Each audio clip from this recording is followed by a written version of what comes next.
Nah, kita kalau ngomongin bias lagi, ini kalau my perspektif ya, gue Iya. bukan expert di neuroscience, tapi anak yang di pressure tuh nggak akan jadi bagus. Nah, di NTT tuh waktu itu adalah nggak usah disebut yang mana, my school ada satu yang ada orang aku datang ke sana dan anaknya tuh ada yang dipukul gitu loh sana.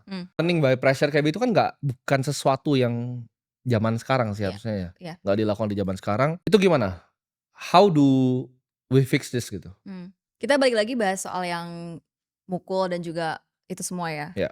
Banyak yang bilang kan itu parenting tuh harus kayak gitu supaya disiplin. Padahal sebenarnya kalau ngomongin secara brain development, especially otak anak kan punya critical period ya. Ya. Ada dari umur 0 sampai 8 tahun tuh itu critical banget karena itu momen di mana otak anak-anak tuh ada yang namanya neurogenesis. Jadi sel-selnya tuh tumbuh, ada selnya yang ada synaptic pruning juga. Jadi pokoknya banyak terms-terms itu yang terjadi di otak anak di usia optimal tersebut. Nah, kalau misalnya di usia optimal tersebut, even sampai adolescence lah ya, itu kan bisa dibilang otaknya tuh masih lagi tumbuh-tumbuhnya banget nih. Apa sih yang terjadi kalau misalnya dipukul? Gak usah anak kecil deh.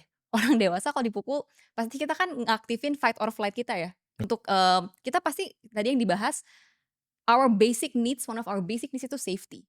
If we got hit, we don't feel safe, right? We feel attacked. Bayangin anak kecil di attack kayak gitu.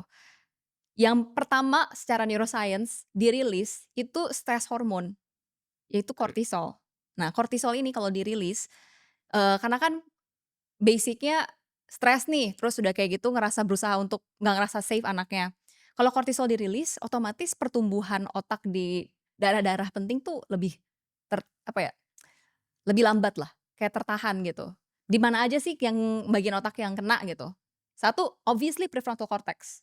Bagian depan itu yang buat rational thinking yang speaking of which, develop-nya tuh masih sampai adulthood pun develop. Selain prefrontal cortex juga bakalan nge-affect hippocampus. Hippocampus itu bagian buat memori sama belajar. Jadi kebayang kalau misalnya 2 area itu kena, nggak ke-develop properly, gimana caranya bisa tumbuh kembang dengan optimal, Oke. gitu. Jadi makanya, mmm, kayaknya udah diomongin juga berkali-kali ya sama banyak experts, it is not advised to hit anak kecil or to give excessive stress, gak cuman hitting ya sebenarnya, tapi ngebentak atau Makian gitu. makian segala macam itu nggak advice karena memang, pas lagi critical period tersebut itu bakalan nge-limit their brain growth gitu. Ya.